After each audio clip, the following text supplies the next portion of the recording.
వాక్య ధ్యానం చేద్దాం. మన అంశము మనకు వ్యాధులు ఎందుకు వస్తాయి లేదా జబ్బులు ఎందుకు వస్తాయి అనే దాని మీద బైబిల్ స్టడీ మనం చేద్దాం.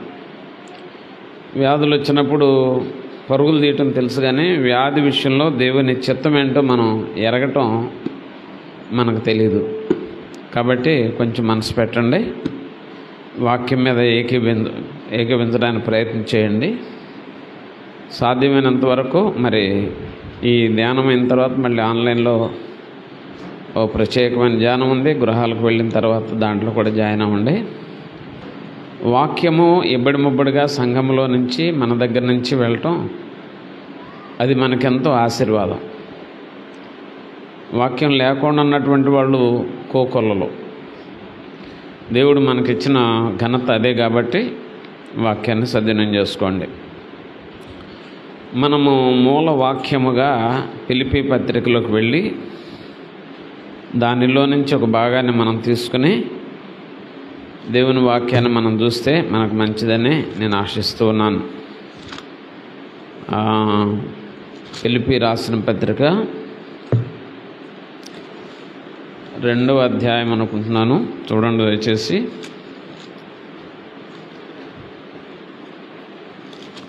2వ అధ్యాయము 27వ వచనం మూల వచనంగా తీసుకుని మనం స్టడీ చేయడానికి ప్రయత్నం చేద్దాం. అది కొంచెం మనం ముందులోంచి వెళ్దాం. 25 నుంచి 27 వరకు వెళ్దాం. చూడండి, చదవండి.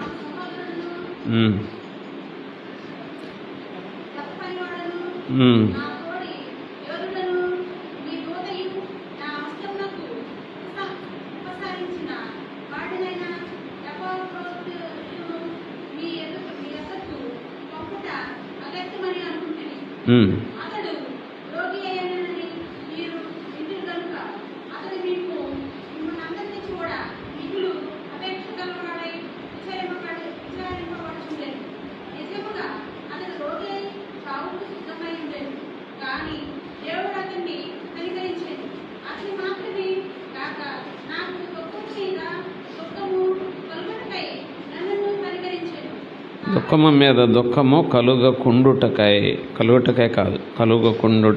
నన్నును కనికరించాను. ఈ వాక్యంలో నుంచి మనం ధ్యానం చేద్దాం. చిన్న ప్రార్థన.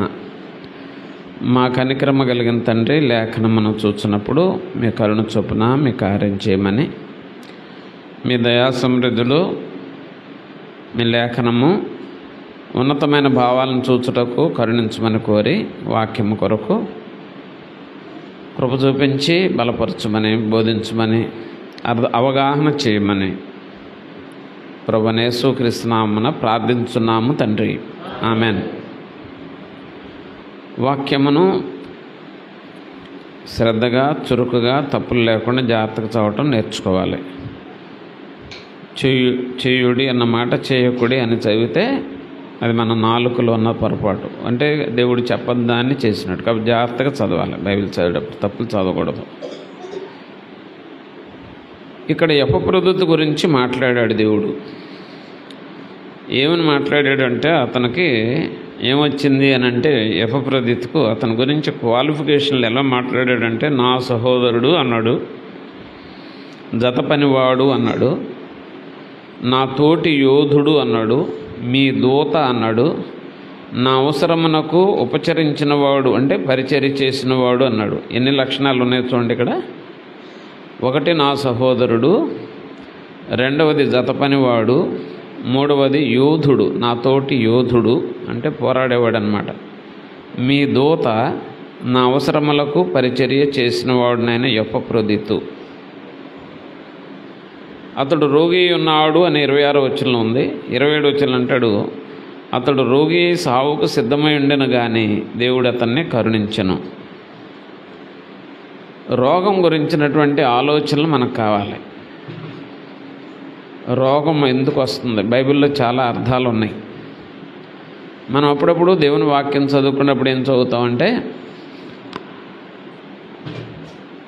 దేవుని ప్రేమించు వారికి మేలు కలుగుటకై అదే మాట్లాడుతూ ప్రారంభంలో ఆయన సంకల్పము చొప్పున పిలువబడిన వారికి మేలు కలుగుటకై సమస్తము సమకూడి జరుగుతున్నవి. అంటే వ్యాధి కూడా మరి మేలు కోసం వస్తుందనే విషయాన్ని దేవుని వాక్యం చెప్తుంది.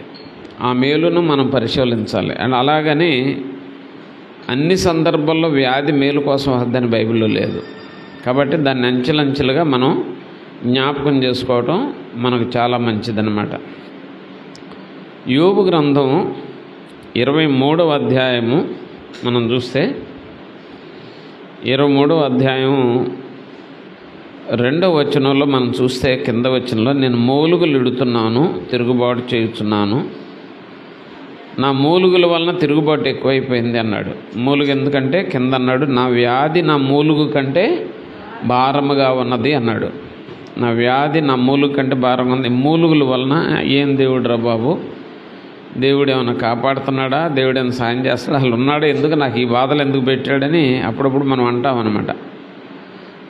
ఈ విధంగా నేను కూడా వ్యాధి వలన తిరుగుబాటు చేస్తున్నానని యోబు గారు అన్నాడు. ఇక్కడ నేను మొరలిడుచు తిరుగుబాటు చేయుచున్నాను అనే మాట మాట్లాడాడు. మనం దీన్ని జాగ్రత్తగా అర్థం చేసుకుంటూ ముందుకెళ్ళాలి. అంటే యోబుకు వ్యాధి కలిగినప్పుడు మూలిగాను, అది బరువైపోయింది నాకు అంటాడు.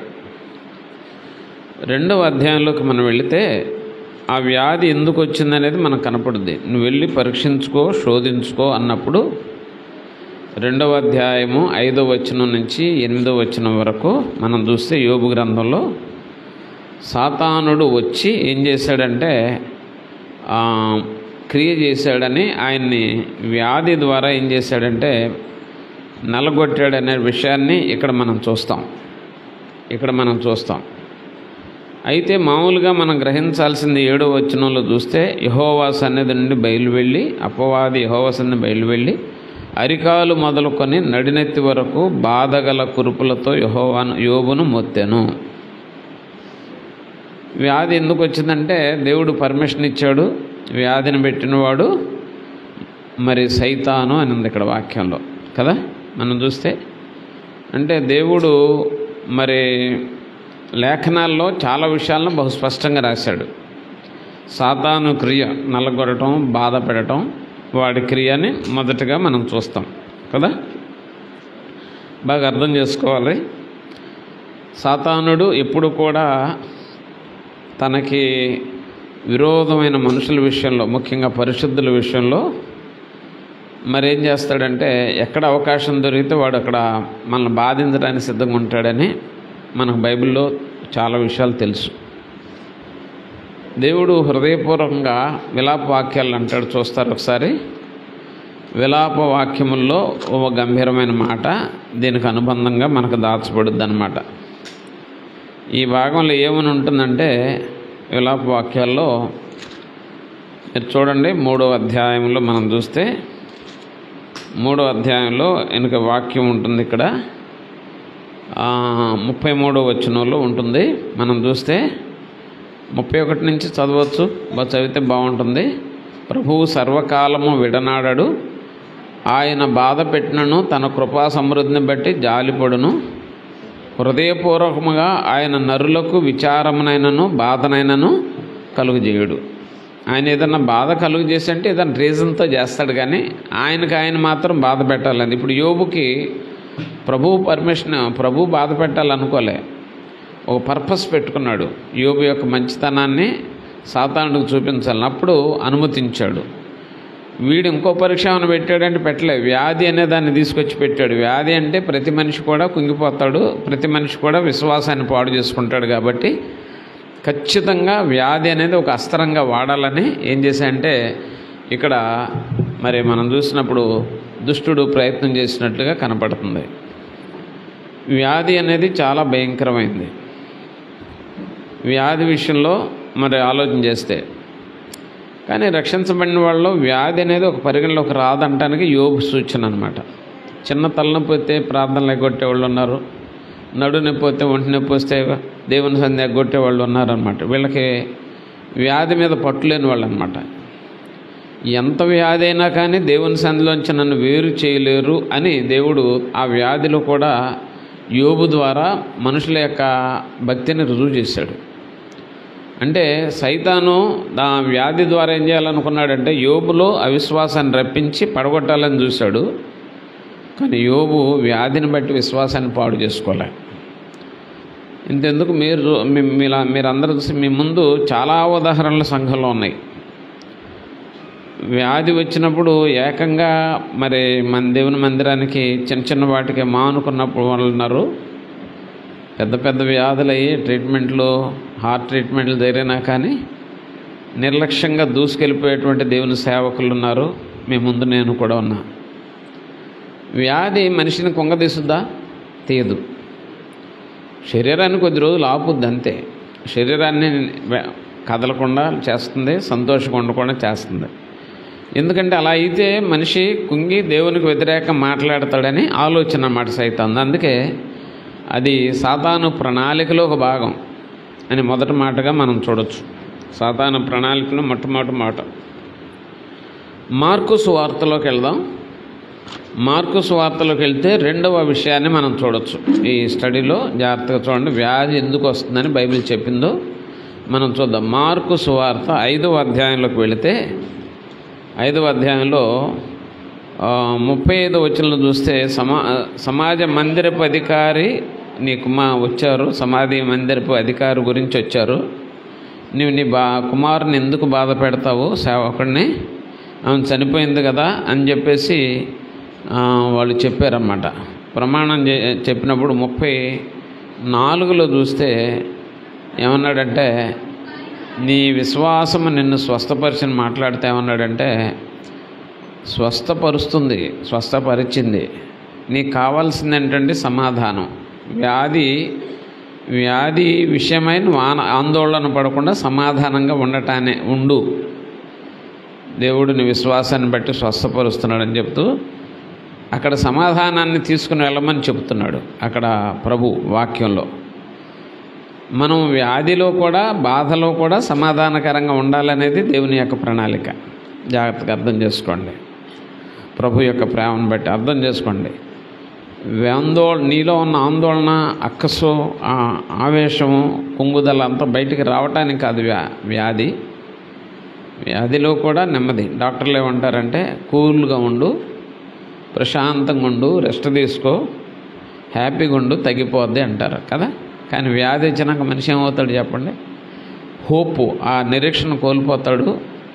మనసులో సమాధానం, నెమ్మదిని కోల్పోతాడు, వేదనగా ఉంటాడనమాట.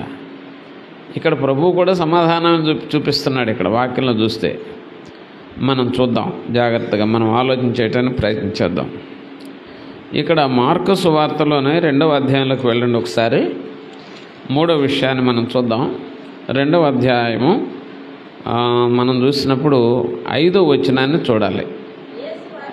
నీ పాపములు కుమారుడా నీ పాపములు క్షమించబడి ఉన్నవని పక్షవాయువు గలవానితో చెప్పాను. పక్షవాయువు కలిగిన వాడిని తీసుకొచ్చినప్పుడు వాళ్ళు ఎదురుగా దింపారు ఆయన్ని. దింపినప్పుడు మీ విశ్వాసం మంచిదని వాళ్ళని చూసి నీ పాపములు క్షమించబడినవి అన్నాడు. పాపాలు క్షమించడానికి వ్యాధికి సంబంధం ఏంటంటే పాపములు ఉన్న చోట కీడు ఉంది. పాపములు ఉన్న చోట కీడు ఉందన్నమాట. పాపములు ఉన్న చోట దుష్టుడున్నాడు. దుష్టుడున్న చోట వాడు పెట్టే జబ్బులు ఉన్నాయి. కాబట్టి ఏదైనా బలహీనత రాగానే ముందేం చేయాలంటే అతి జాగ్రత్తగా మనల్ని మనం పరిశీలన చేసుకోవాలి. మనం అపవాదికి అవకాశం ఇచ్చినప్పుడు, పాపానికి అవకాశం ఇచ్చినప్పుడు పాపములను వచ్చు ఫలము వ్యాధి. మనం ఐగుప్తు దేశంలో చూస్తే దేవునికి వ్యతిరేకంగా పాపం చేసినప్పుడు వాళ్ళందరూ పాపం చేసినప్పుడు వాళ్ళు వాతావరణంలో తేడాలు వచ్చినాయి. అగ్ని వడగండ్లు కురిసినాయి, నీళ్లు రక్తంలాగా మారిపోయినాయి, నీళ్ళకు కూడా జబ్బు వచ్చింది, గాలికి జబ్బు వచ్చింది, గాలిలో పేలు వచ్చినాయి. ఇలా మనం చూస్తే ప్రతి దాంట్లోనూ కూడా జబ్బు వచ్చేసింది ఐగుప్తు దేశంలో. ఎందుకంటే దేవుడు ఎవడో అని పూర్వం మాట్లాడాడు. దేవునికి వ్యతిరేకంగా వాళ్ళు ప్రవర్తించినప్పుడు అది పాపం. దేవుని ఎరగకపోవటం పాపం, దేవునికి సరైన మనసు ఇవ్వకపోవటం పాపం, ప్రతిరోజు బైబిల్ చదవకపోవటం పాపము, సంఘంలో ఉన్న తర్వాత దేవునితో మాట్లాడకపోవటం, ప్రార్థన చేయకపోవటం పాపము. వ్యభిచారం చేసినోడు, దొంగతనం చేసినోడు వాడు తిరిగాడు, ఏమో తిరిగిందని చెప్పుకోవడానికైతే మనకు పనికి వస్తాం, కానీ మన తప్పులు ఎత్తుకోవడానికి పని చేయం. దేవుడు వ్యభిచారం చేసిన వాళ్ళకు ఒక నరకాన్ని, పెద్ద నరకాన్ని బైబిల్ చదివిన వాళ్ళకన్నా, మోకాళ్ళు లేని వాళ్ళకన్నా పరలోకం రెడీ చేయలే. పరిశుద్ధతను సన్మానించిన వారి కొరకు మాత్రమే, పరిశుద్ధులుగా తీర్చబడిన వారికి మాత్రమే పరలోకం ఉంది. ఇక్కడ మనం ఆలోచన చేస్తే, ఈ భాగంలో మనం ఆలోచన చేస్తే మనకున్న భయంకరమైన జబ్బు ఏంటంటే నోట అబద్ధం ఉంది. వాడు ఎక్కడికి వెళ్తాడు చెప్పండి? వాడు ఎక్కడికి వెళ్తాడు? అబద్ధికులు ఎక్కడికి వెళ్తారు? మండుచున్న అగ్నిగుండంలోకి వెళ్తారు అని ఉంది. మరి పాపం చేసినాడు ఎక్కడికి వెళ్తాడు? పాపం చేసినోడు వాడు పాపాన్ని ఒప్పుకుంటాడు, వచ్చేస్తాడు. మిరియాముకి కుష్ఠరోగం వచ్చింది, కానీ వారం రోజుల్లో దేవుడు మళ్ళీ క్షమించి బాగు చేశాడు, మందలో కలుసుకుంటూ వెళ్ళిపోయింది. మనం చూసినప్పుడు బైబిల్ గ్రంథంలో పాపులు, ఘోరమైన వాళ్ళు క్షమించబడి మందలో సాగినట్టు కూడా ఆధారాలు ఉన్నాయి. కానీ మార్పు లేనటువంటి వాళ్ళు భూమి మింగేసిందని కూడా ఉంది. వాళ్ళు వ్యభిచారులను లేదు బైబిల్లో, వాళ్ళు తిరుగుబాటుదారులని ఉంది. బైబిల్లో తిరుగుబాటు కూడా పాపమే.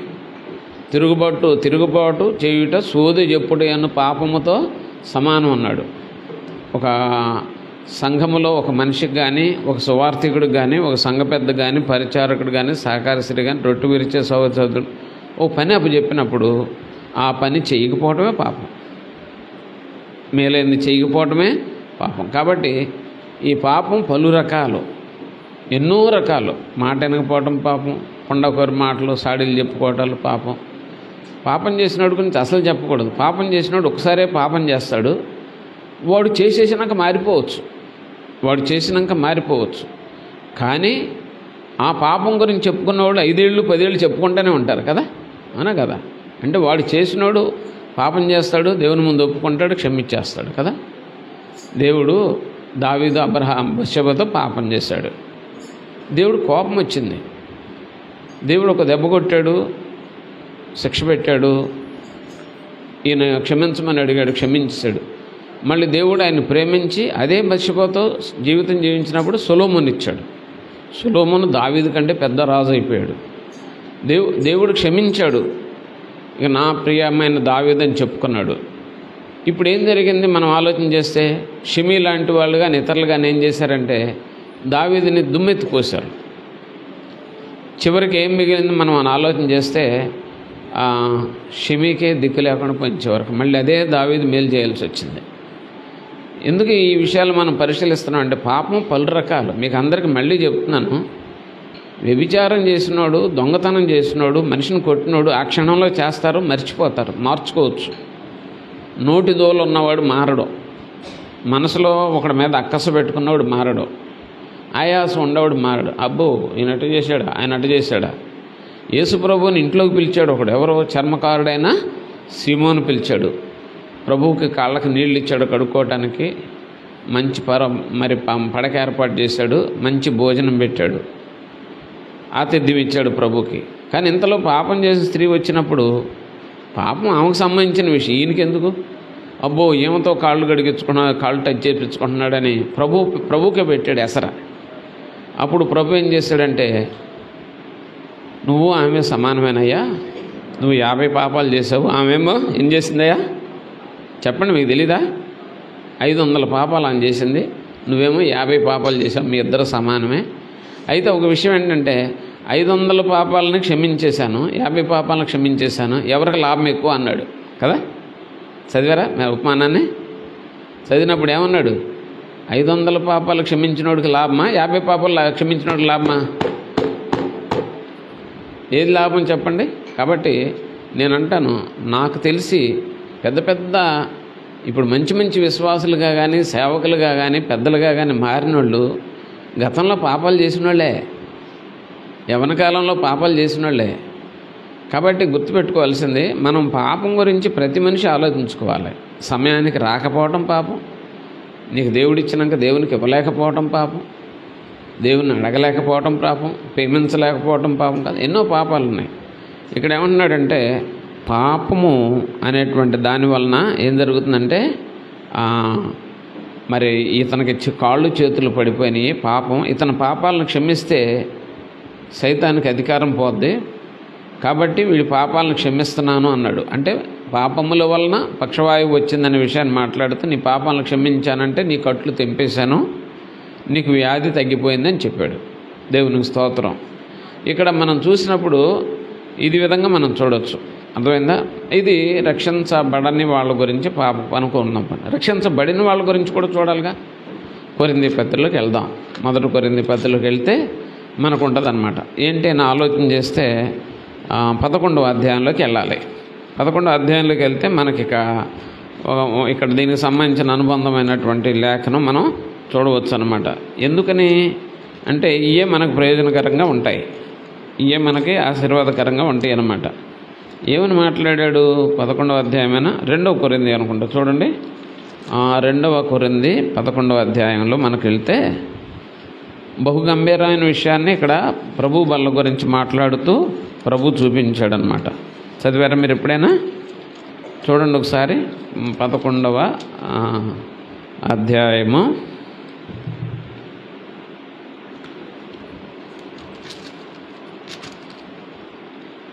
ఈ 11వ అధ్యాయంలో మాట్లాడుతూ ఏం మాట్లాడాడంటే బల్ల గురించి మాట్లాడాడు కదా.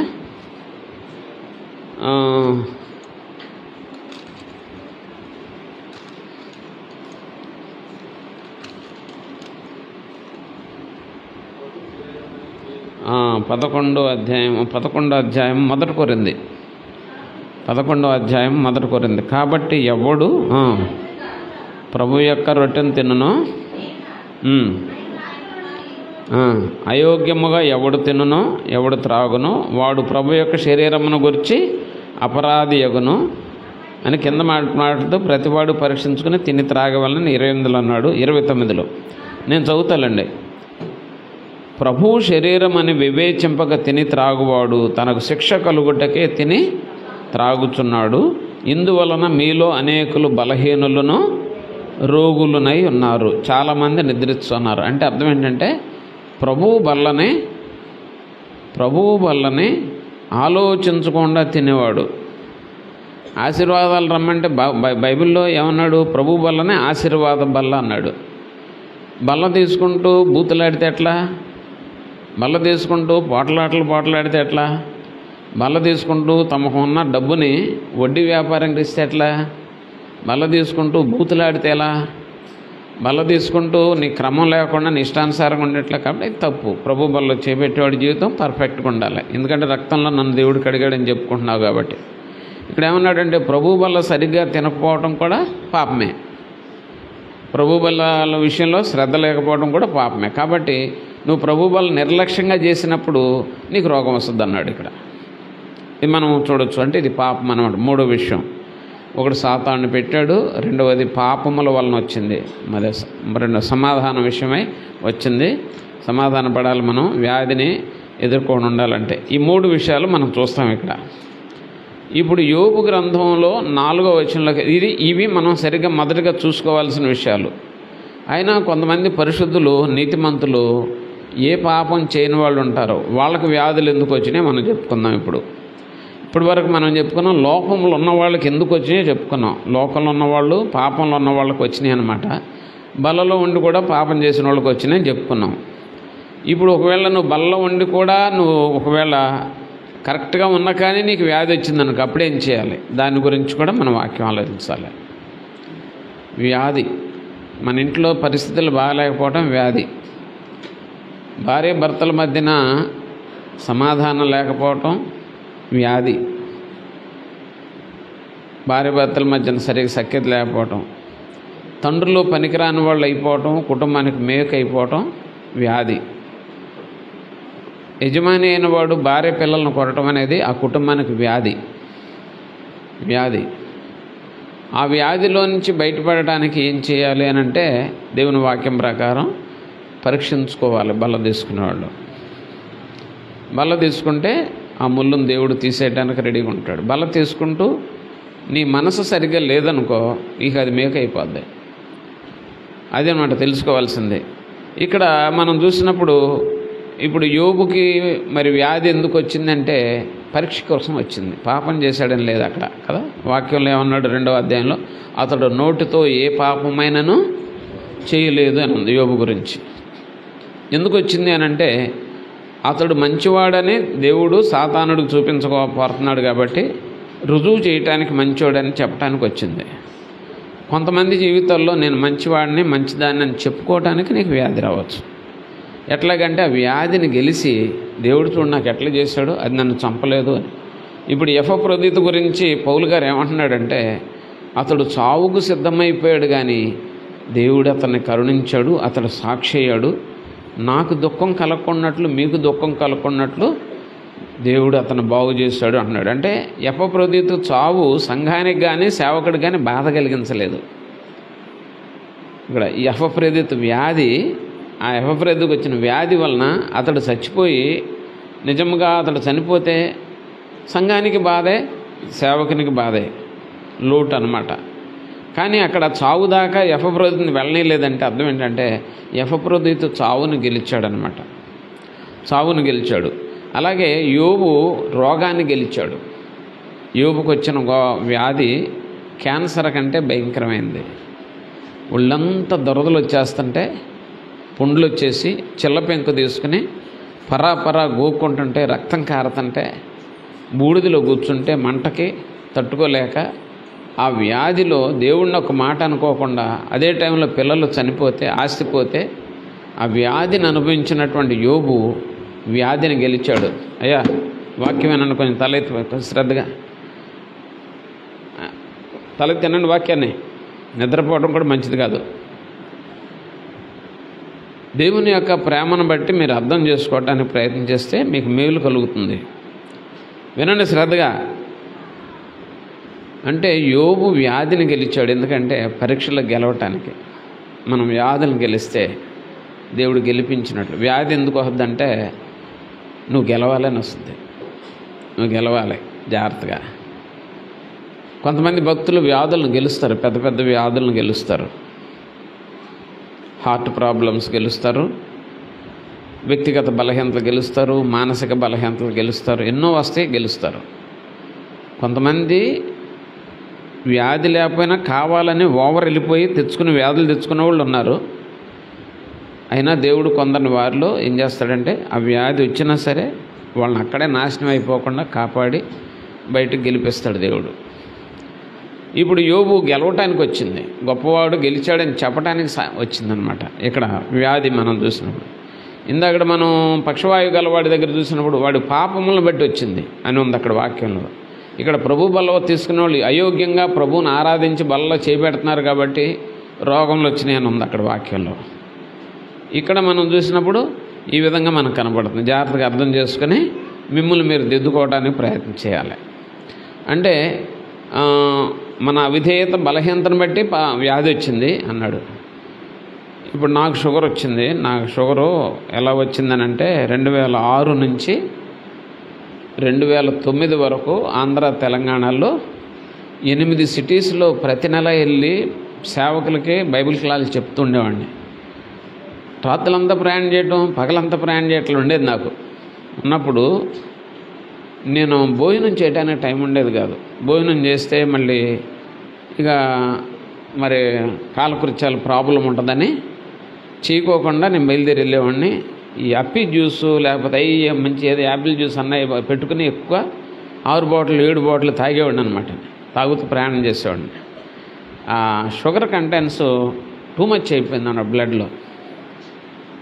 ఒకరోజు కళ్ళు తిరిగి పడిపోయింది. నా పొరపాటే 465 ఉంది షుగర్, పడిపోయాను. అప్పుడు విజయవాడ తీసుకెళ్ళారు కదా. మన బలహీనతను బట్టి మన బుద్ధిహీనం, తిండిపోతనం కూడా పాపమే అన్నాడు కదా. ఆ తిండిలో సరిగా ఎక్కువ తిన్నా పాపమే, తక్కువ తిన్నా పాపమే. తక్కువ తిన్నా పాపమే. తినాల్సినంత తినాలి. పనులు విస్తారమైన పనులు పెట్టుకుని ఉప్పు చేపల్లాగా ఎండిపోతే కుదరదు. అలాగే తినాలని చెప్పి బాగా పిగ్గుల్లాగా బలిసిపోతే కుదరదు.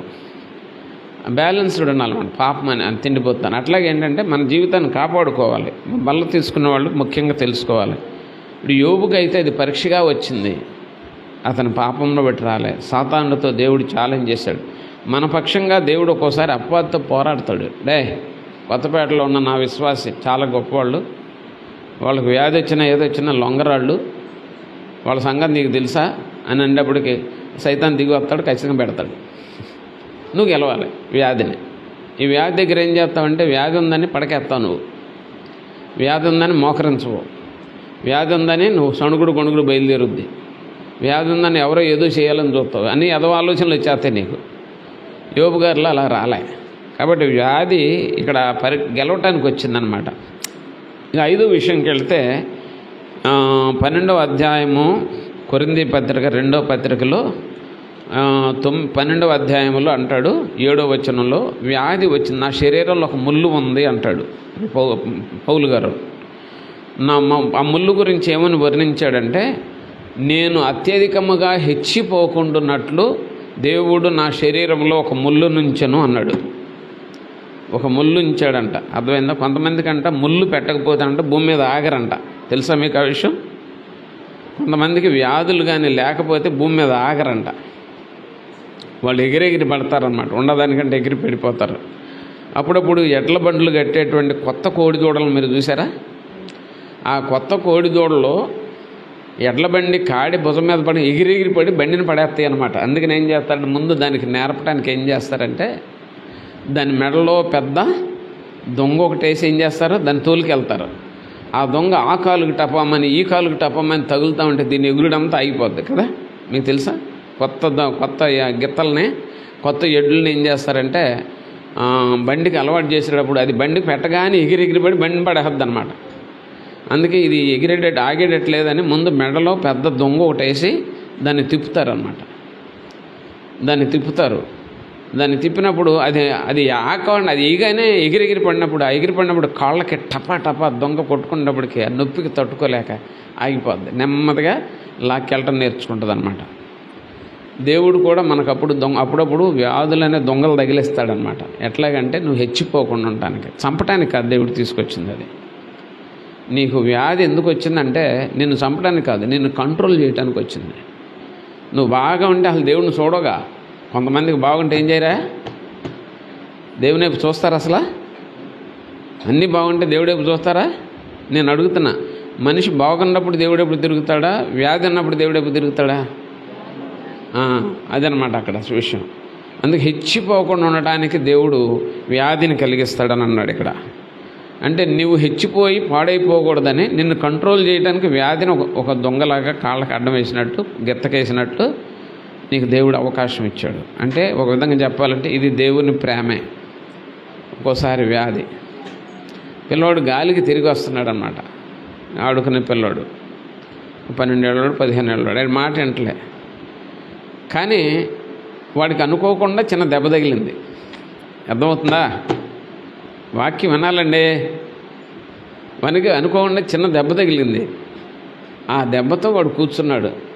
అప్పుడు తల్లిదండ్రులు ఏమంటున్నారంటే, ఫోన్లో ఈ పేరు మీద ఉన్న హ్యాపీగా ఇంట్లో రెస్ట్ తీసుకుంటున్నాడు, తగిలితే తగిలిందిలే, ఈ పేరు మీద ఇంట్లో ఉన్నాడు శుభ్రంగా, లేకపోతే ఇడు గాలికి తిరిగి వస్తున్నాడని కొడుకు గురించి ఎట్లా తల్లిదండ్రులు బాధపడతారో మనం కూడా ఎగిరెగిరి పడి ఎదో పనులన్నీ చేస్తుంటే మనల్ని కంట్రోల్ చేయడానికి ఒక్కోసారి ఒక ముళ్ళులాగా దేవుడు వ్యాధిని ఇస్తాడని కొరింథీ 12:7 మాట్లాడుతున్నాడు ఇక్కడ.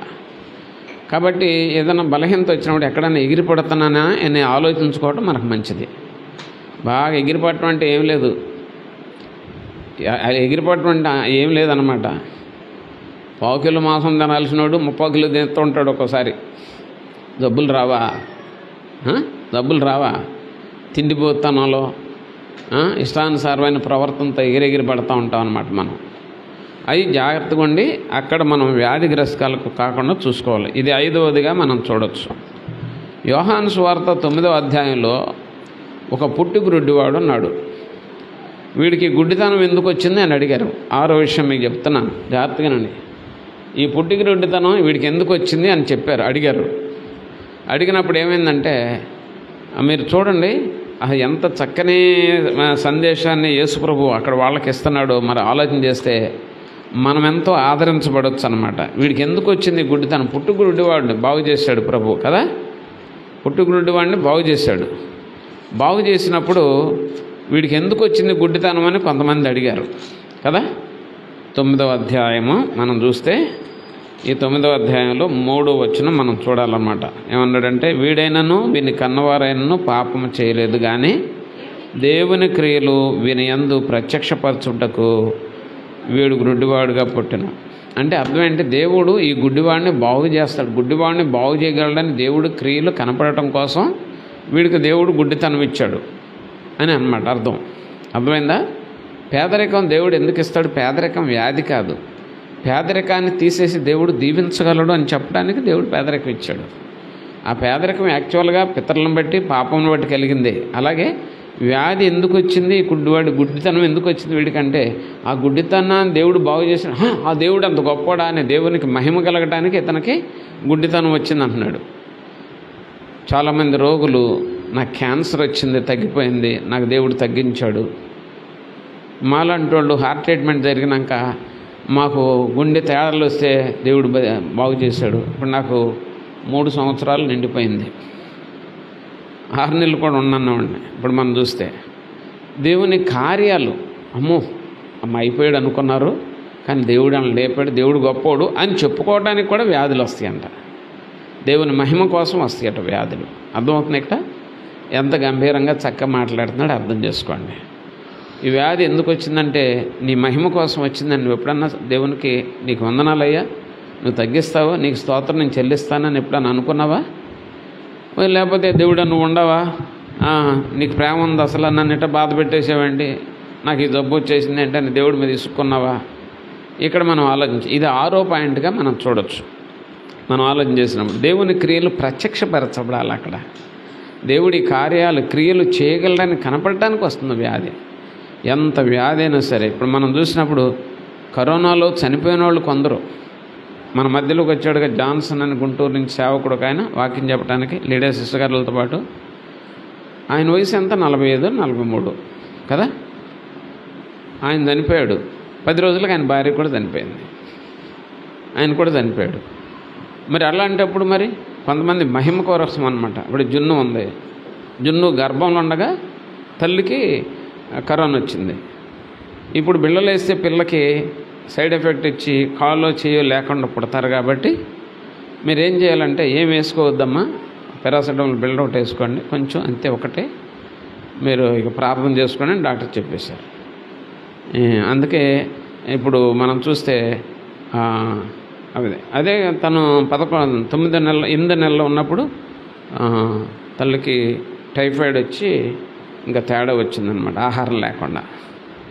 ఇటువంటి పరిస్థితుల్లో 2 సమస్యలను ఎదుర్కొని గెలిచి వచ్చిందన్నమాట బయటకు జున్ను. ఇప్పుడు మనం అనుకుంటాం కొంచెం వచ్చి లక్షలు ఖర్చు పెట్టిన వాళ్ళు ఏమైపోయారు, కరోనాతో వెళ్ళిపోయారు. లక్షలు ఖర్చు పెట్టిన వాళ్ళు. ఇప్పుడు రవిశంకర్ గారికి చాలా ఖర్చు అయింది, వెళ్ళిపోయాడు. కుమారుడికి వచ్చింది, తల్లికి వచ్చింది. వాళ్ళు ఏమయ్యారంటే జయించారు. ఒకరిని బట్టి దేవుడు మహిమ పొందుతాడు కదా. ఇక్కడ మనం ఆలోచన చేస్తే అలాగనమాట. దేవుడు ఏం చేస్తాడంటే దేవుని క్రియ వారి జీవితాల్లో జరగటం కోసం ఇస్తాడనమాట. ఇప్పుడు కొందరి జీవితాల్లో మహిమ కలగదు, వాళ్ళు అట్లాగే ఉండిపోతారు. ఆలోచన చేసినప్పుడు వాళ్ళకి ఆ వ్యాధిలోనే కృషించిపోతారన్నమాట. కానీ కొందరి జీవితాల్లో మహిమ కొరకు వస్తుంది. ఒకవేళ కొందరి జీవితాలు వచ్చినా అది ఎందుకు వచ్చింది ఎరకముంది, ప్రభువు సమర్పించుకొని నీ మహిమ కోసం వచ్చిందని అనుకుంటే దేవుడు కరుణించేవాడుగా ఉంటాడు అక్కడ. ఆ విధంగా దేవుని క్రియల ప్రత్యక్షత కొరకు ఒకడు గుడ్డివాడిగా పుట్టాడు. వాడు పెద్దోడైనాక దేవుడు అతనికి చూపించాడు, అప్పుడు దేవుని క్రియలు అక్కడ కనపడినాయి. అదనమాట. పేదవాళ్ళమైన మనం ఒకనాడు ఈ సంఘం అంతా నెత్తి మీద కొండలు పెట్టుకుని 3 నెలలు 4 నెలలు వెళ్ళిపోయి మన జీవితంలో పేదరికం పెద్ద జబ్బులాగా ఉండేది. కష్టపడుకొని పని చేసుకుని ఆ రోజుల్లో 35 ఏళ్ల క్రితం ఒక బస్తా తెచ్చుకుంటే రైతుల దగ్గర 2 బస్తాలు కట్టేవాళ్ళు అనమాట. ఒక బస్తా సంపాదించడమే కష్టం కదా ఆ రోజుల్లో, 2 బస్తాలు కట్టడం అనమాట నాముకు తెచ్చుకునేవాళ్ళు. మరి ఆ పేదరికము దేవుని మహిమ కొరకు మారి ఇవాళ ఇక్కడ వాళ్ళు బయట వాళ్ళకి అప్పులిస్తున్నారు కొంతమందికి. అది దేవునికి మహిమ అనమాట. అట్లా మనం జాగ్రత్తగా అర్థం చేసుకోవాలి. ఇష్టానుసారంగా అడ్డంగా తయారై సంఘంలో కూర్చొని ఎదుగు బొదుగు లేని వాళ్ళలాగా ఉండి వారాలు 6 రోజులు 6 వారాల వాళ్ళని పెట్టుకుని బుద్ధి లేని వాళ్ళలాగా తయారైపోయి ఉంటే నీ ఇంట్లో ఆర్థికమైన జబ్బు ఉంది, దేవుని కృప లేదు. ఓ పక్కన 1000-1500 సంపాదించిన భర్తలు ఇళ్లలో ఈగల మోతలు ఉండయి అంటే అర్థం ఏంటి? 30,000 నుంచి 40,000 సంపాదించే ఇళ్లలో ఈగల మోతను, అప్పుల మోత, వారాల మోత ఉందంటే అర్థం ఏంటంటే నీ జీవితంలో దేవునికి క్రియలు ప్రత్యక్షం అవడానికి అనుకూలంగా నువ్వు లేవన్నమాట ఇక్కడ ఆలోచించినప్పుడు. కాబట్టి దేవుని క్రియలు కనపడాలి. కట్టుబట్టలతో వచ్చాను నేను. మీరు ఏమైనా అన్నదమ్ములే అన్న ఈ నెలకి ఎంతకైందా సేవకుడికి ఆరాధీసట కళ్ళు పెట్టారా? నా వైపు చూసారా? ఎప్పుడైనా నా వైపు చూసారా? ఏదో వచ్చిన 10 రూపాయలు అట్లా ఇచ్చేవాళ్ళు. 2 జీతాలు ఆగిపోయిన ఉద్యోగం వదిలేసినప్పుడు ఏం జరిగింది అంటే మా జీవితంలో దేవుని క్రియలు ప్రత్యక్షమైనవి. ఆ వేదనలో, ఆ పేదరికంలో దేవుడు ఏం చేశాడంటే తన కృపను విస్తరింపజేశాడు. బాగా అర్థం చేసుకుంటే మంచిది. డబ్బులుంటే సుఖంగా ఉంటాం కాదు, డబ్బులు లేనప్పుడే సుఖంగా ఉండాలి. ఆ వాడే గొప్పోడు. గంజినీళ్ళు తాగినా సంతోషంగా తాగు, చారు మెతుకులు తిన్నా సంతోషంగా తిను. లేదని కక్కుర్తిపడి పరుగులు ఎత్తుకెళ్ళి ఖరీదైన బట్టలు పెట్టుల్లోనూ ఖరీదైన తిళ్ళు పళ్ళెల్లో నుండి ఇంటి చుట్టూ ఒంటి చుట్టూనే వారాలు బోరాలు అన్ని అప్పులను పెట్టుకుని జబ్బు పెట్టుకుని బతుకుతూ ఉండి కుటుంబంలో సంతోషం లేదు, భార్య భర్తల మీద సఖ్యత లేదు, పిల్లలకి ఏం దారి చూపించలేని పరిస్థితులు వచ్చినప్పుడు నువ్వు ఒక జబ్బు మనిషివి. నువ్వు ఒక జబ్బు మనిషివి. నీ మనసే జబ్బుది, నీది మూర్ఖ మనసు అనమాట. ఈ విధంగా మనం 6వదిగా చూడవచ్చు. 11వ అధ్యాయం యోహాను సువార్తలో మరొక మాట చూద్దాము. లాజరు చనిపోయాడు. 11వ అధ్యాయంలో అందరూ ఏడుస్తున్నారు. అప్పుడు ప్రభు వచ్చాడు. వచ్చినప్పుడు ఏమంటున్నాడు చూడండి, 4వ వచనంలో యేసు అది విని ఈ వ్యాధి మరణము కొరకు వచ్చినది కాదు కానీ దేవుని కుమారుడు దాని వలన మహిమపరచబడినట్లు దేవుని మహిమ కొరకు వచ్చినది. నువ్వు పేదవాడిగా ఉన్నది ఎందుకో దేవుని దరిద్రానికి కాదు, నువ్వు పేదరికం గెలిచి ప్రయోజకుడిగా మారావని దేవునికి మహిమ కలగటానికి. నువ్వు పూరి గుడిసెలో పుట్టి పెరిగావు. పూరి గుడిసెలో పుట్టి పెరిగిన నువ్వు పూరి గుడిసెలో పుట్టి పెరగటం పాపం కాదు. ఆ పూరి గుడిసెల పేదరికము ఒక వ్యాధిలాగా తట్టినప్పుడు మంచి భవనం కట్టుకుని దేవుని మహింపరచడానికి దేవుడు నీకు ఆ స్థాయిని మొదటిచ్చాడు. ఆ విధంగా మనం వర్ణించుకోవాలి జాగ్రత్తగా. అంటే మన పేదరికం కానీ, మన దరిద్రం కానీ, మన వ్యాధి కానీ దేవుని మహిమ కోసమే వచ్చినాయన్ని. నీ జీవితాన్ని మార్చిపోతున్నాడు దేవుడు కదా. ఆలోచన చేసినప్పుడు పిల్లలు ఏం చేస్తారంటే ఇప్పుడు కింద పడుకుంటారు. అక్కడ అంగన్వాడీలో కింద పడుకుంటారు, కింద కూర్చుంటారు చిన్న చిన్న బళ్ళలో. పైకి వెళ్ళినాక ఏం చేస్తారు, చిన్న చిన్న బెంచ్ల మీద కూర్చుంటారు. కాలేజీల్లోకి వెళ్ళినాక ఏం చేస్తారు, పెద్ద బెంచ్ల మీద కుర్చీల మీద కూర్చుంటారు. అర్థమైందా? కూర్చుంటారు. నెమ్మదిగా కొంతకాలం అయిన తర్వాత ఉద్యోగాలు పెంచాక కుషన్ చైర్ల మీద కూర్చుంటారు, ఏసీల్లో కూర్చుంటారు. ఒక్కసారి ఎవడో ఉద్యోగస్తుడిగా పుట్టడు. అలాగే మన యొక్క పరిస్థితులన్నిటిలో నుంచి కూడా దేవుడు మహిమపరచబడడానికి వస్తాయి అన్నమాట. లాజరు దేవుని మహిమ కోసం చనిపోయాడు, దేవుడు లేపుకుంటాడు ఆయన్ని. మనం కొన్నిసార్లు చచ్చిపోయిన వాళ్ళలాగా మాటలు అనిపించుకొని, అవమానాలు అనిపించుకొని, బాధలు పడి, కష్టాలు పడి, ఒంటి జబ్బులు, ఇంటి జబ్బులు, మనుషుల జబ్బులు, దాడులు ఎక్కువైపోయినప్పుడు మనం బాగా నలిగిపోతాం అనమాట. నలిగిపోయి చచ్చిపోయినట్టు అవుద్ది. ఏంటి ఇన్ని మాటలు అనిపించుకున్నామేంటి అని చచ్చిపోయిన వాళ్ళలాగా అయిపోతాం. జబ్బు వచ్చినా మనం చచ్చిపోయిన వాళ్ళలాగా అయిపోతాం. మనం బతికుండి కూడా చనిపోయిన వాళ్ళంగా ఉంటాం. అయితే అది కేవలం దేవుని మహిమ కోసం. ఒక్కోసారి దేవుడు అవమానకరంగా మారుస్తాడు. నా జీవితంలో ఎన్నో అవమానాలు పడలేదా మీకు ముందు తెలీదా? ఒక సేవకుడి మీదకి 50 మంది 60 మంది కర్రలు వేసుకుని రావటం అనేది మీరు దివిసేమలు ఎక్కడన్నా చూసారా? ఎక్కడన్నా చూసారా? అది మహిమార్థంగా జరిగింది. ఈ రోజున అది గొప్పగా, ఘనతగా, సాక్ష్యంగా చెప్పుకోవడానికి మలచబడుతుంది. మనం బట్ట లేకుండా బతకడం అనేది దేవుని మహిమ కొరకే. ఒకనాడు మంచి బట్ట వస్తుంది, దేవుని మహింపరుస్తాం. ఒక పేదరికంలో ఉన్నది దేవుని గొప్పతనం కోసమే. అది ఒకనాడు ఆ పేదరికం నుంచి బయటపడి దేవునికి స్తోత్రం చెల్లిస్తాం. ఇల్లు లేకుండా పడటం శాపం కాదు. ఇల్లు లేకుండా మంచి ఇల్లు కట్టుకుంటాం, దేవుని స్తుతిస్తాం. వ్యాధి వచ్చింది చావటానికి కాదు, వ్యాధిని గెలుస్తాం, దేవుని మహింపరుస్తాం. దేవుని స్తోత్రం కలుగును గాక. 7 రకాల మాటలు దేవుడు మాట్లాడుతున్నాడు. అంటే వ్యాధులు ఇన్ని రకాలు. ముందు భాగాలు పాపం వలన వచ్చింది వ్యాధి అన్నాడు. రెండవది ఏమన్నాడండి, నీవు బలను అయోగ్యంగా తీసుకోవటం వలన వ్యాధి వచ్చిందన్నాడు. ఈ విధంగా చెప్పుకుంటూ వచ్చి వ్యాధి పరీక్ష కోసం వచ్చింది, గెలిపించడానికి అన్నాడు. బాగుంది కదా. హెచ్చిపోకుండా నువ్వు భూమి మీద ఆగమని దేవుడు నీకు ముళ్ళు పెట్టాడు, వ్యాధిలాగా అన్నాడు. ఆయన క్రియలు ప్రత్యక్షపరచబడడానికి అన్నాడు, ఆయన మహిమ కొరకు వ్యాధి అన్నాడు. నేను అనుకుంటాను ఈ మాటలను బట్టి చూసినప్పుడు, ఇప్పుడు మళ్ళీ నాకు దేవుడు ఏదైనా చిన్న వ్యాధి పెడితే ఇంకా నేను మహిమపరచబడతాననేటువంటి ఆలోచన నాకు కలుగుతుంది. ప్రభువు స్తోత్రం కలుగును గాక. ఈ మర్మాన్ని బట్టి అర్థం చేసుకుని ప్రతి జబ్బులో నుంచి, ప్రతి పేదరికం దారిద్ర్యంలో నుంచి, వ్యాధిగ్రస్తమైన పరిస్థితుల్లో నుంచి మనం ఉండిపోయి కుంగిపోయి ఏడ్చి మూలిగి బాధపడితే మనం ఏం సాధించేది లేదు. దాని మర్మాలను తెలుసుకుని దానికి తగ్గట్టుగా దేవునికి స్తోత్రాలు చెల్లిస్తూ ఎదురు చూస్తే ఏమవుద్దంటే అది మహిమగా మార్చబడుద్ది అనమాట. అందుకే వాక్యములో చాలా గంభీరమైన విషయాలు ఉన్నాయి. మనం చూస్తే ఆయన 9:35 మత్తయి సువార్తలో ఆయన ప్రతి వ్యాధిని బాగుపరచుచు ఆయన ప్రయాణము చేయొచ్చు వచ్చినను. చూడండి అక్కడ మత్తయి సువార్త 9వ అధ్యాయం మనం చూద్దాం. 9వ అధ్యాయము 35వ వచనం అంటాడు, యేసు వారి సమాజ మందిలో బోధించుచు రాజ్య సువార్త ప్రకటించు, ప్రతి విధమైన రోగమును ప్రతి విధమైన వ్యాధిని స్వస్థపరచు సమస్త పట్టణముల యందు గ్రామముల యందును సంచారము చేశాను.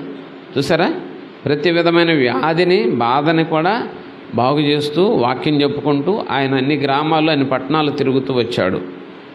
ఈ రోజున దేవుడు నీ గ్రామంలోకి చాలా క్రితం కాదు వచ్చాడు, నీ జీవితంలోకి చాలా క్రితం వచ్చాడు. ఎందుకంటే నీకున్న ఏ వ్యాధి అయినా సరే దాన్ని తీర్చి మార్చి నిన్ను మహిమకరమైన పాత్రగా చేసి తనకు వాడుకోవడం కోసం.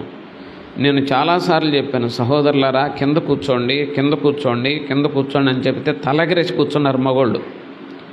గుండెకి ఆపరేషన్ జరిగిన తర్వాత మాత్రమే నేను కుర్చీ మీద కూర్చున్నాను డాక్టర్ల సలహా మీద తప్పించి 60 సంవత్సరాల వయసు నిండే వరకు కూడా నేను కింద కూర్చున్నాను. మీరు పైన కూర్చోవడం మొదలుపెట్టిన తర్వాత మొత్తం జబ్బు సంఘం అయిపోయింది. మోకరించేవాళ్ళు, ప్రార్థన చేసేవాడు, స్తుతి ఆరాధన చేసేటప్పుడు కూడా కనీసం లేచి నిలబడి చేయటం లేదు, ప్రార్థన చేయడం, అంత రాజులా కూర్చోవటం అయిపోయింది. ఈరోజు కూడా పెద్ద పెద్ద సహవాసాలు, దీవించబడిన సహవాసాలు పైనుంచి కింద వరకు కూడా అందరు కింద కూర్చుంటారు. ఎందుకంటే మన శరీరం మనకు ఎదురు తిరగకూడదు. మన శరీరం మనకు ఎదురు తిరిగి ఫలితం లేదు అక్కడ, దానివల్ల ప్రయోజనం లేదు ఇక్కడ. మనం ఏం చేయాలి, గర్వించి మన ఇష్టానుసారంగా ఆయన అట్లాగే చెబుతాడు కానీ బయటికి వెళ్ళటం, కుర్చీలు దిగేస్తే లోపలికి బయటికి వెళ్ళి వాళ్ళు కుర్చీలు తీసుకొచ్చి చేసుకోవటం. నువ్వు ఎవరిని పాడు చేసావంటే నీ సంఘాన్ని పాడు చేస్తావు, నువ్వు పాడయ్యావు. నీకు వయసు పెరిగిపోయి నువ్వు కూర్చోలేని స్థితి వచ్చినప్పుడు నీ పరిస్థితి బాగలేనోడు మర్యాదగా పిలిచి కూర్చోవేయటానికి ఒక సేవకుడిగా నేను ఎప్పుడూ రెడీగా ఉన్నాను. వ్యాధిగ్రస్తులు జబ్బున్న వాళ్ళు కూర్చోవటాన్ని నేను వ్యతిరేకించలే. నేను ఈ శ్రేష్టమైన సమయంలో మీకు తెలియజేస్తున్నాను, జబ్బు మన మనసులో కూడా ఉంది. జబ్బు మన మనసులో కానీ ఆ జబ్బు మనం తెచ్చిపెట్టుకున్న జబ్బు, దేవుని మహిమ కోసం వచ్చిన జబ్బు కాదు అది. కాబట్టి ఏం చేయాలంటే ఆ జబ్బు ప్రమాదకరమైంది, పాపం తిరుగుబాటుతో కూడిందనమాట. ఇప్పుడు నువ్వేం చేయాలంటే దేవునికి మహిమకరంగా మారు. ఇక్కడ ఏమన్నా ప్రతి పట్టణంలోకి ప్రతి గ్రామంలో కూడా ఆయన స్వస్థపరచుచూ వచ్చాను, బాగు చేయించు వచ్చాను. నేను అంటున్నాను, మీకు చెప్తున్నాను, 65 సంవత్సరాల వాళ్ళు, 70 సంవత్సరాల వాళ్ళు కూడా, కూర్చోలేని వాళ్ళు కూడా మళ్ళీ వాకింగ్లకి వెళ్ళి వెయిట్ తగ్గించుకుని వచ్చి మోకళ్ళు వేస్తున్నటువంటి గొప్ప గొప్ప భక్తులు చాలామంది నేను చూస్తున్నాను. ఇప్పుడు ఆ పట్టణాలు వెళ్ళి నేను కూర్చోలేను అనేవాళ్ళు కాకుండా, ఇదివరకు కూర్చునేవాడిని కాదండి, ఇప్పుడు నేను మోకరిస్తున్నానండి అనగలిగేటువంటి గనులను కూడా నేను చూశా. నీ మోకాలు వంగకుండా చేసేది సైతాను. ప్రభు అన్నాడు, ప్రతి మోకాలు నా నామమున ఏమన్నాడు వంగునట్లు ఆయన ఆ నామమును మనకు ఏం చేశాడు, అనుగ్రహించాడని ఉంది. అంటే అర్థం ఏంటి, వంగలేనంత పరిస్థితుల్లోనూ ఉన్నావా? ఇప్పటికి కూడా ప్రార్థన జరుగుతున్నప్పుడు, మంగళవారం ప్రార్థన జరుగుతుంటాం, మన వాళ్ళు కుర్చీలో కూర్చుంటున్నారు. మీ కల్చర్ అక్కడ దాకా పాకింది. నేను వెళ్ళి కిందే కూర్చుంటున్నా. దేవుని ప్రేమను బట్టి చెప్తున్నాను. ఎందుకంటే మనసుకు జబ్బు ఉంది, ఆ మనసుకు జబ్బు అలవాట్లలోకి వస్తుంది. ఈ జబ్బు ఇదంతా అయితే శారీరకమైనటువంటి జబ్బు వేరనమాట. కాబట్టి ఏం చేయాలి మన జాగ్రత్తగా. అందుకే ఈ జబ్బుల విషయమై చాలా గంభీరమైన మాట ఒకటి మాట్లాడాడు దేవుడు యెషయా గ్రంథంలో. ఈ బలహీనమైన బుద్ధులు, స్వభావాల్లో జబ్బు, బుద్ధిలో జబ్బు, మనసులో జబ్బు, క్రియల్లో జబ్బు, విశ్వాసంలో జబ్బు ఉంది. కాబట్టి యెషయా గ్రంథం 53:10 ఒక మాట ఉంది, అది చూసుకుని ముగించేసుకుందాం. యెషయా గ్రంథము 53:10 నిశ్చయముగా ఆయన మన వ్యసనములను భరించను. ఏమంటాడండి, ఆయన నలుగురుటకు యెహోవాకు ఇష్టమాయను, ఆయన అతనికి వ్యాధిని కలుగు చేశాను. ఎవరికి? నీకు వంగట్లేదని, నీ శరీరం వంగట్లేదని, నీ మోకాలు వంగట్లేదని నీ రక్షకుని పొడిచాడు దేవుడు. సిగ్గు తెచ్చుకోవాలి క్రైస్తవుడు. అతనికి వ్యాధి కలిగింది. ఎవరికండి? ఎవరికి? యేసుక్రీస్తు శరీరధారికి వచ్చినప్పుడు ఆయన శరీరం చూస్తే ఒక జబ్బుండవాడు, యాక్సిడెంట్లు పడి లేచి వచ్చినోడు, రైలు కింద పడి లేచి వచ్చినోడు, బస్సు కింద పడి లేచి వచ్చినోడు ఉన్నట్లుగా గడ్డాలు పీకేసి ఒళ్ళంతా చందరవందర అయిపోయి, ముళ్ళ కిరీటంతో తలకాయ అంతా పచ్చడి అయిపోయినట్టు అయిపోయి, వ్యాధి కలిగినోడు ఏ విధంగా కుళ్ళిపోతాడో, కృషించిపోతాడో ఆ విధంగా ఆయన బాధపడినట్లుగా దేవుడు మన అవిధేయతలను బట్టి ఏం చేశాడంటే ఆయనకు వ్యాధిని కలిగించాడంట తండ్రి. మనందరి దోషములను వ్యాధిలాగా యేసుప్రభు మీద పెట్టాడంట. ఎవరికి అర్థమవుద్ది ఈ రోజుల్లో ఈ విషయం?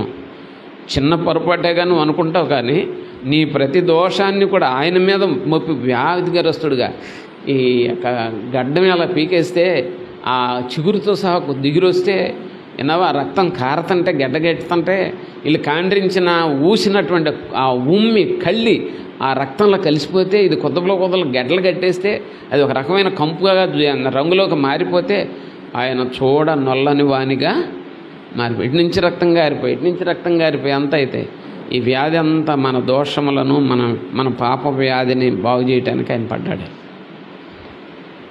ఒక సేవకుడి బాధ తెలియని వాళ్ళు, పక్క రోగులు, విశ్వాసుల బాధలు తెలియని వాళ్ళకి ఈ బోధ అర్థం కాదు. ఈ పూట ఆత్మచేత నింపబడిన వాళ్ళకి తెలుసుద్ది. వాళ్ళైతే కాస్త పశ్చాత్తాపడతారు. పక్క వ్యాధి వస్తుంది, అయ్యా ఎలా ఉన్నావు అనలేనట్టు నాలుక లేని వాళ్ళు చాలామంది ఉన్నారు మన మధ్యలో. ఆయనైతే దిగొచ్చి నువ్వు పాపి అయిపోయావు, రోగి అయిపోయావు, నీ వ్యాధిని నేను భరిస్తానని ఆయన వచ్చి భరించి మన మనసును మార్చడానికి, అడగటానికి హెబ్రీ 9:14 ఆయన తన రక్తాన్ని కార్చి చెడిపోయిన మనసును కడిగిన దేవుడు. మన వ్యాధిని, మన చెడు మనసును, చెడు జబ్బును కడగటానికి ఇష్టపడిన దేవుడు. కాబట్టి పాపం వలన వ్యాధిలో ఉంటే పాప క్షమాపణ కొరకు యేసుక్రీస్తును ఆశ్రయించు. నువ్వు గెలవటానికి వచ్చిందని అనుకుంటే నిలబడి గెలవటానికి ప్రయత్నం చేయి.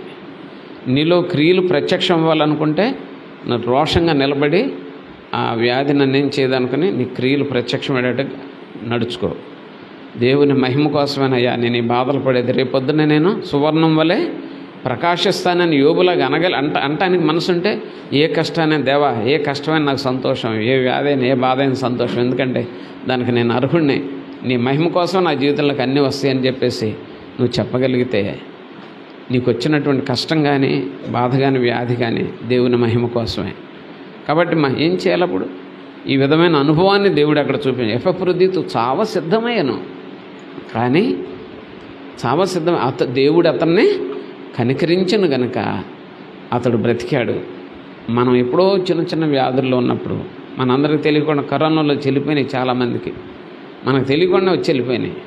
ఆయా వ్యాధులు వచ్చినాయి, ఆయా టైఫాయిడ్లు వచ్చినాయి, ఆయా డెంగ్యూలు వచ్చినాయి. ఎప్పుడో పోవాల్సిన వాళ్ళం దేవుడు మనల్ని కరుణించాడు మహిమ కోసం. కాబట్టి తప్పులు దిద్దుకొని ప్రతిదీ 139 కీర్తనలు, నేను నీ యొద్ద నుండి ఎక్కడికి పోవుదును, నేను కూర్చుండుట ఏమన్నాడు, నేను లేచుట నీకు కూర్చోవటానికి కూడా లెక్క తీసుకున్నాడు దేవుడు. మహారాజులు అవ్వబాకండి దేవుని ముందు. దేవునికి భయపడండి, దీవించబడండి, మహిమపరచండి, ప్రభు కొరకు నిలబడండి. దేవుడి స్టడీని ఆశీర్వదించునుగాక. తల్ల వంచండి.